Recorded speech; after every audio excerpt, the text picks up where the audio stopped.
तर ठाकरेंचा इगो दुखावला आणि मेट्रोच्या कामाला स्थगिती दिली असं म्हणत फडणवीसांनी उद्धव ठाकरेंवर हल्लाबोल केलाय। तर कोविड काळात मेट्रो 3चं काम एक दिवसही थांबलं नव्हतं।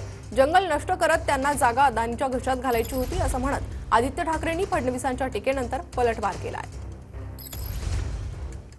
मेट्रो 3 ला महाविकास आघाडीचं सरकार आल्यानंतर स्थगिती देण्यात आली।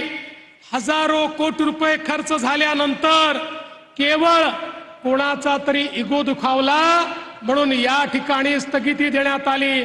सर्वोच्च न्यायालयाने सांगितलं ही अतिशय ग्रीन अशा प्रकारची मेट्रो आहे, पर्यावरणाला साथ देणारी मेट्रो आहे, पर्यावरणाचं संवर्धन करणारी मेट्रो आहे।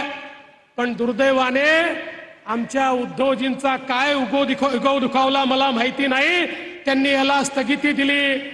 महाविकास आघाडीच्या काळात देखील आणि कोविडच्या काळात देखील मेट्रो 3चं काम एक दिवस सुद्धा थांबलं नव्हतं।